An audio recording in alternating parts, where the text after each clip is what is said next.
Hi everyone, Aldbar here. This is my solo walkthrough guide to the level 8 heroic quest, Tomb of the Shadow Guard, on the Elite difficulty. Enjoy. Hi everyone, Warjack here. This is one of the quests in Necropolis 2.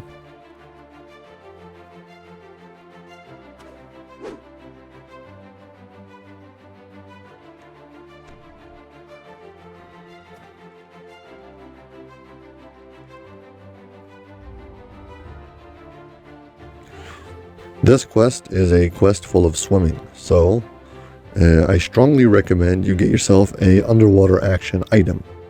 This is not mandatory, you can do it without an underwater action item. There are patches of moss who allow you to get underwater breathing, but I strongly recommend you pick one up.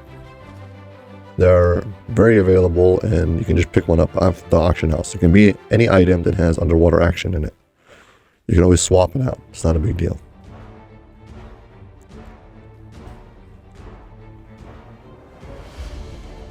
The tomb's guardian lies just beyond those bars. For all the rubble, it looks like you'll have to take the long way.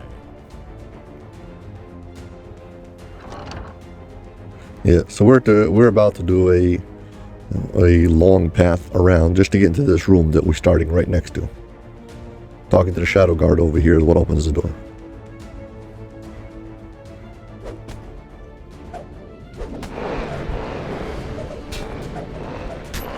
The breakdown of this quest is pretty simple. There'll be above ground sections like this, with a few monsters you can kill, and then underwater sections like the one we're facing right now, where you must swim.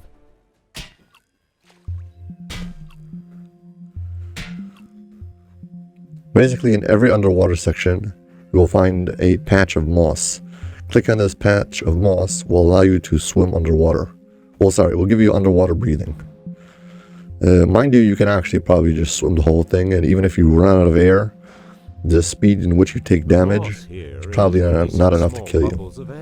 So, I'm going to take off my underwater action item. By the way, you can also just put inside of an augment. Yeah, clicking on the patch of moss. See, it gives me water breathing. It's exactly like the spell for a minute and a half. Have the underwater action item on, you won't see it. Mind you that if you play a lot without mouse lock on, you might find this a little confusing, but you pretty much need to have a mouse lock on if you want to be able to swim because of the way that the 3D space moves. This is a viable option also. To zoom all the way in, you'll see the path better.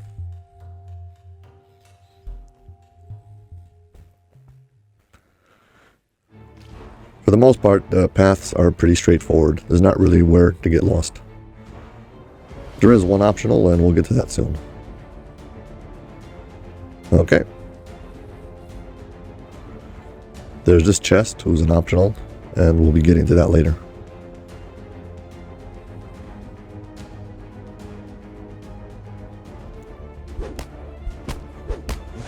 There are traps in this quest who are kind of like random. They don't always spawn, so you might be able to get extra trap bonuses or not, and one of the places might be here.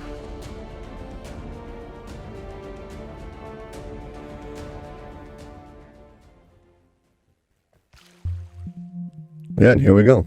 The next swim.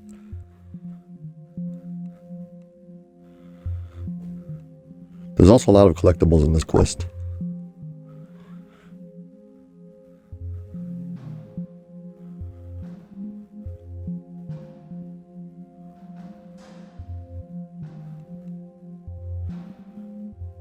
Yeah, here's a second moss patch, or the moss patch for this this swim.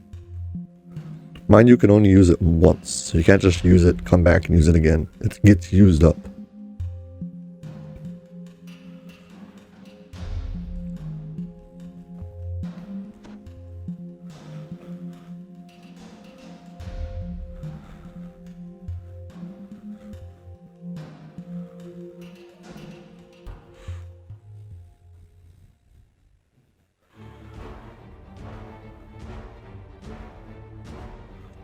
Jumping out of these holes can be a little bit annoying if you bump your head and get knocked back in, but It's not like a big loss. You don't fall down a gigantic shaft like in Coalescence Chamber. It's pretty short and you're just landing in the water. Very good. The next target is Tiernan, a powerful shadow. Be on your guard.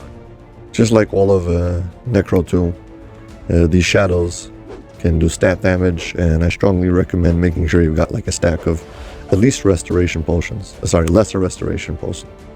You can just buy them from the marketplace.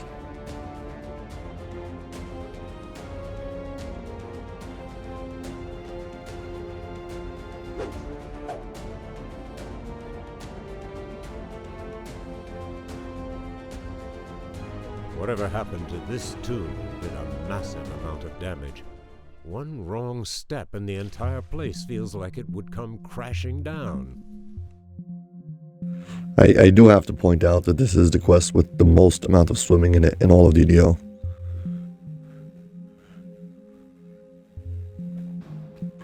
That crack in the ground over there is kind of a dead end, but it has a collectible in it. You can't really go far, so you go down, worst comes to worst, and you're like, oops, and then you come back out. It's more about not getting confused in which direction you were going, the orientation. So this is one of the reasons why when I pass through rooms, I smash all the breakables. That way, if I do get turned around and I go backwards, I end up in a room with no breakables, and I'm like, oh, I've been here already, and I go back the other way.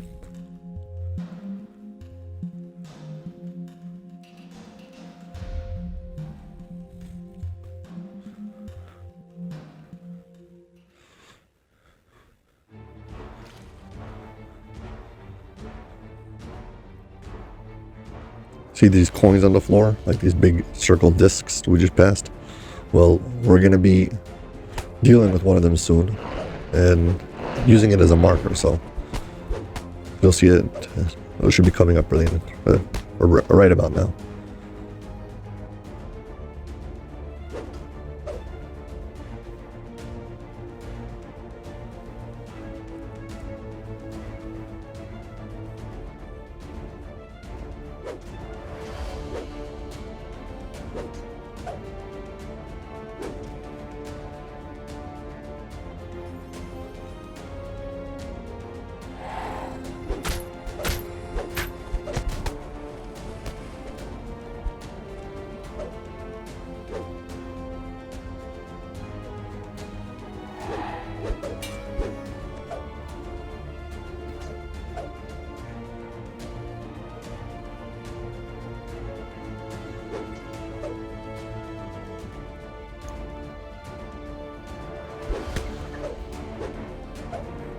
I think it's worth mentioning that if you want to speed up this quest, you might want to get yourself something that adds to swim speed. Basically, swim.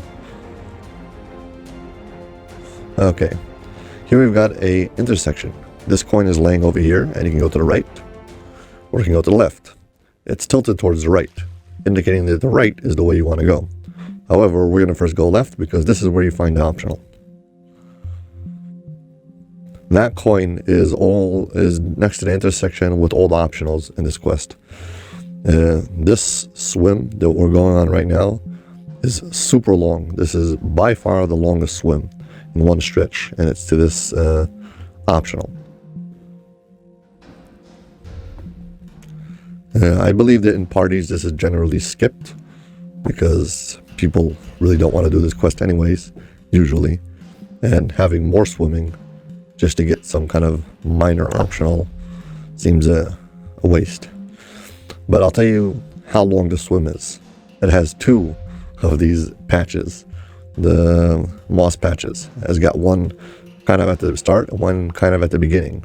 And the main reason is because, well, you have to swim it back also.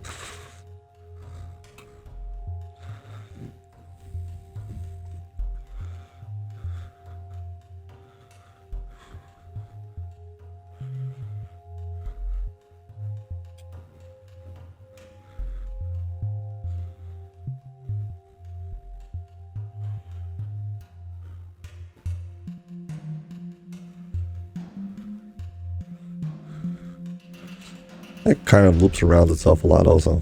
Yeah, at the end of this swim though, you get 4 collectibles. It's actually kind of unique. I don't think there's many places in DDO where you get 4 collectibles in such a tight spot right next to each other.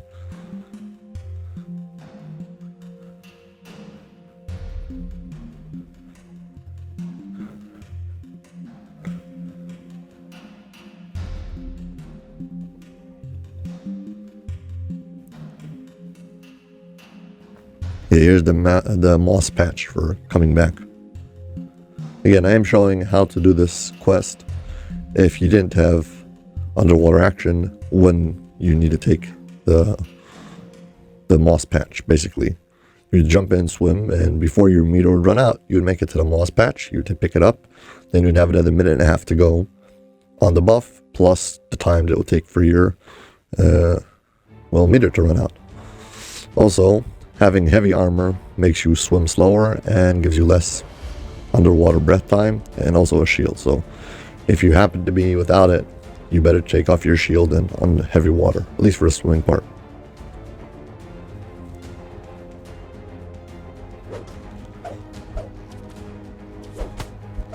Rather than chase down all these mobs, I'm just waiting for them to congregate next to me so I can kill them all at once.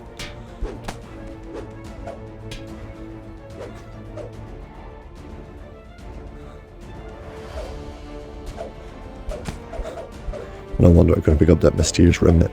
Somebody was blocking it. Yeah, here's one of the chests I saw through the gate before.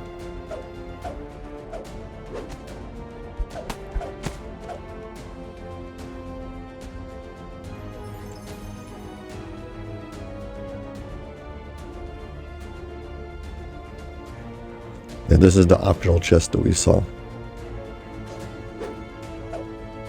And that was it. Killed the invisible stalker, now you have to go back.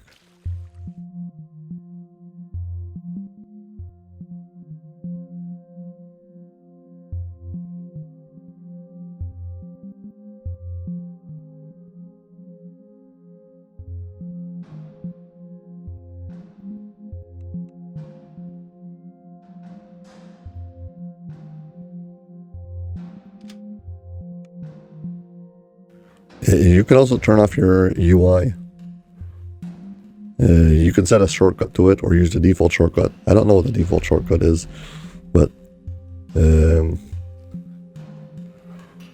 I use Alt-Z, but I don't know if that's the actual default to turn off the UI. But it can make swimming much more pleasant. Unless if your screen is blocked off and zooming all the way in, you see where you're going much better.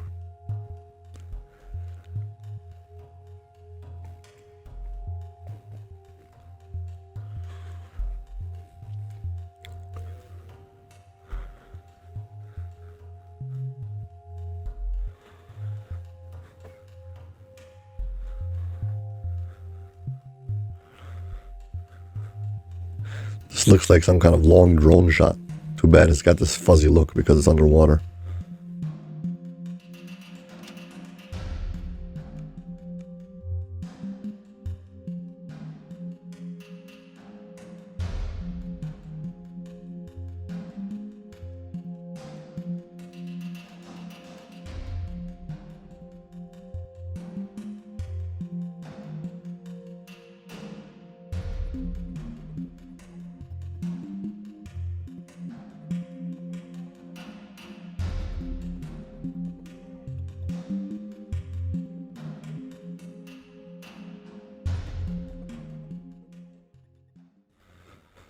Okay, here we are. We're back to this coin on the ground. And if you're jumping down, you would see the coin like this. I'm calling it a coin, whatever. And it's tilting towards the right. Also, the line in the middle is pointing towards the right. And that's the way you're supposed to go. Now, right after you jump into the water, okay, I'll stay above water so you can see it. See where the coin is? Here we're coming up on our section optional. It's not an optional you get XP for, but see these markers over here? These like glowing crystals? There's actually a place where you can climb up right over here, and this leads us to a shrine. This is the shrine in this quest. Again, you don't have to go up here, and yeah, if you really want to, well, here's how you get there. For many years, players never showed up in this area because it was possible to hit the shrine from the other side of the fence. I'll show you what I mean in just a moment. But eventually that got patched, and now if you want to use the shrine, you actually have to show up in the shrine room, who's right over here.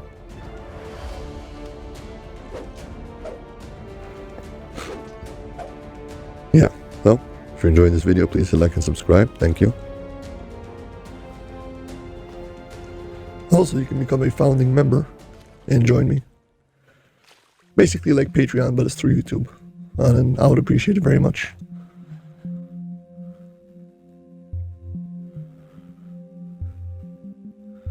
Okay, let's get back on track. Here's the 2 broken pillars.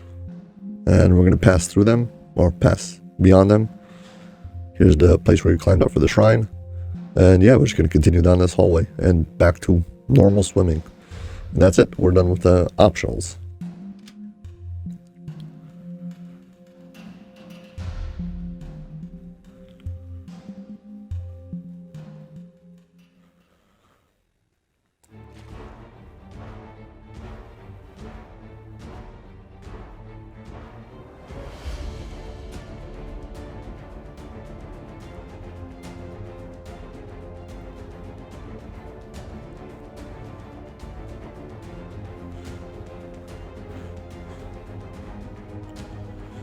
This quest keeps on crisscrossing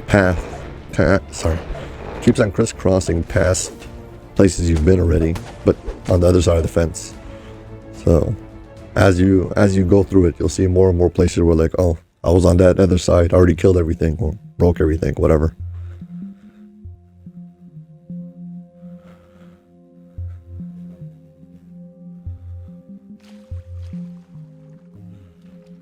Basically what I'm saying is somebody tried to squeeze the most they could out of this quest.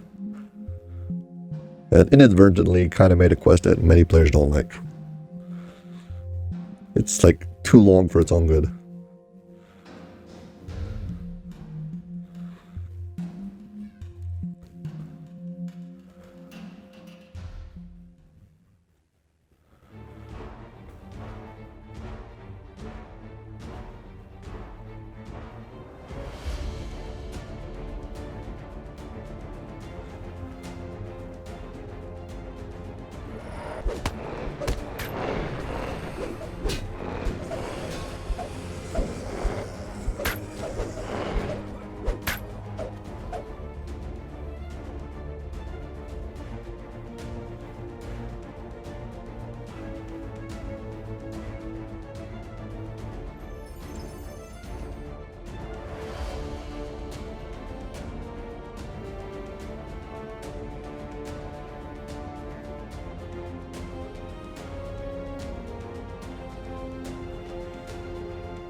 And yeah, here we go. Swimming once again.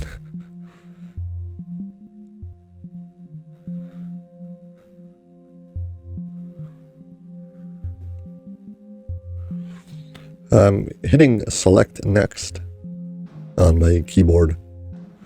And that way I can always find out what item, what selectable item is up ahead. That's making sure I don't miss these patches of moss. If you want to set a key for select next, you'll have to go into your key binding settings and pick one. I have got the number right next to the number 1 on the main row of keys, whatever that squiggly thing is called. And yeah, that's what I use. It's right above the tab, who I use for selecting the next target, and that key I use for selecting next item that can be picked up. This is how it's already selected while I'm coming around the corner. I'm basically just mashing it all the time. Well, every time I'm looking for items, I mash it.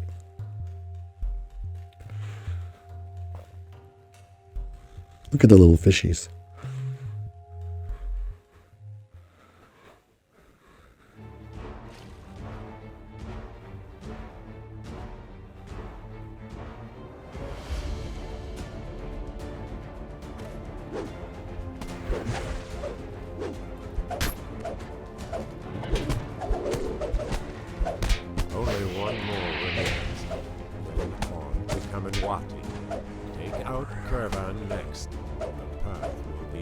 There's a few of these bosses that must be killed. They're mandatory.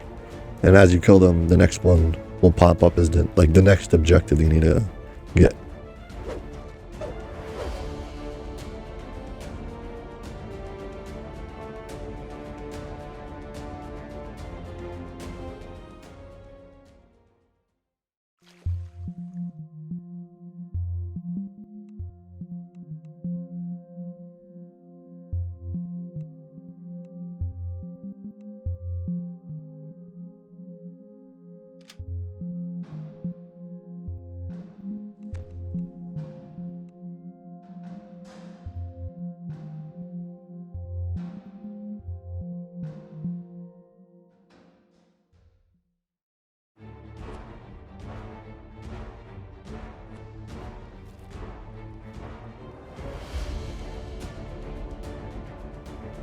Yes, jumping out of these holes can be a bit tricky sometimes. But overall, most of them are small jumps. If you don't want to just skip anything, just like take it with a normal pace, you should be okay.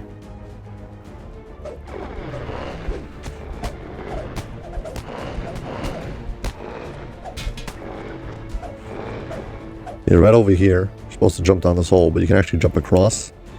And this is where, well, players used to come and use the shrine, and as you can see, it's been fixed and it's now blocked.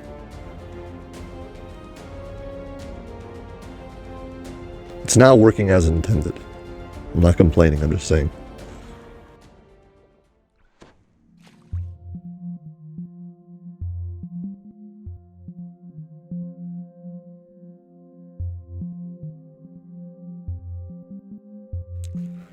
Yeah, but we are on the final stretch. We're almost at the end.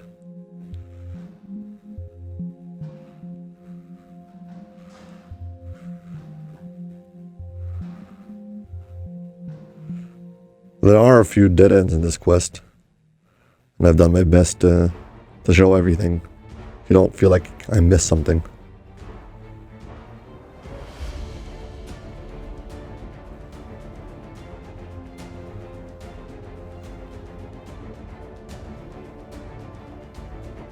Whoops, I've been here already.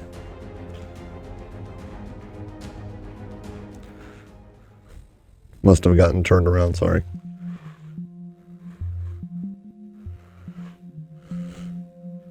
Again, marking your trail is very important in this quest because it's very easy to get confused. It's one of the first things I said, is make sure you do all the breakables, and that way if you do get confused, you'll know right away that you're going the wrong way. Okay, this is more like it.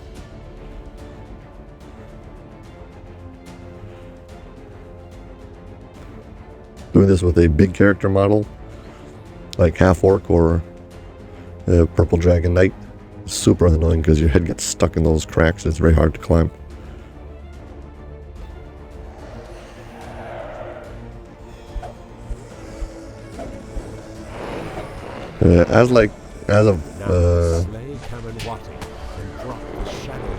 Just like with all the Necropolis 2 quests, having Ghost Touch or having some kind of way of dealing with incorporeal creatures is very, very important. Many creatures are incorporeal, and if you can't deal damage to, well, incorporeal creatures, it will drive you crazy.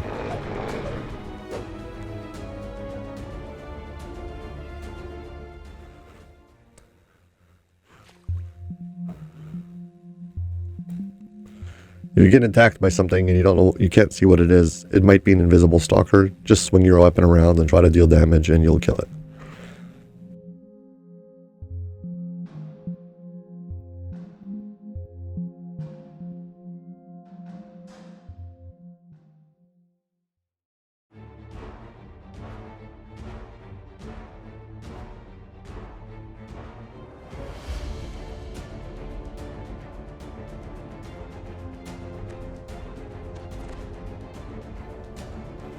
Yeah, time to rebuff.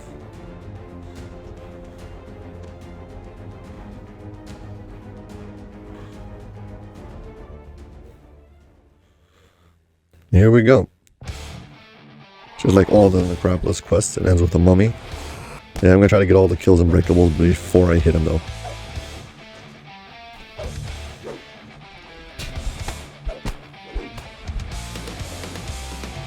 kind of tricky avoiding hitting him. You got such a massive weapon swinging around. Well, the strike through.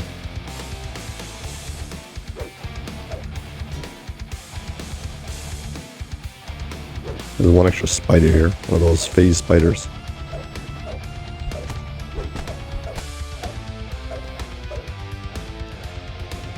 Also, I really don't want to die. That would be really dumb.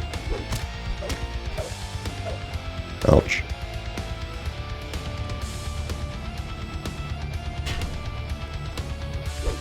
Okay, got him.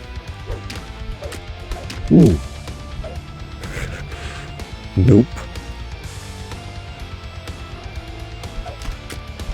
You've done well here. Whew. Brother of Shadow is in for quite a surprise. If you do get touched by the mummy, remember that you can always get rid of mummy rot with remove curse and remove disease.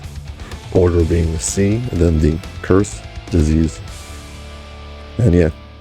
And also this gate opens up and you end up right back at the start next to the Shadow Guard who sent you on this wild goose chase. And yeah. If anybody shows up at the end, they can just start next to the entrance, and then once you complete it, they can just walk in and get the end chest.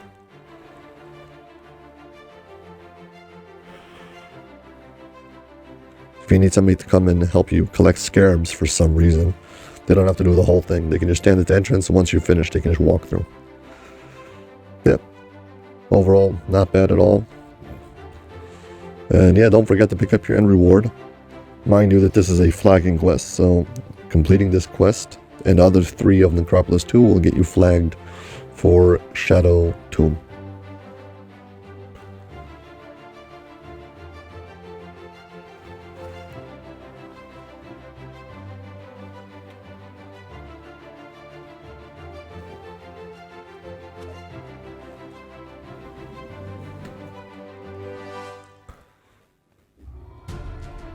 And that's it. As always, if you've enjoyed this video, please like and subscribe. Thank you very much for watching, and I hope to see you all in my next video. Bye.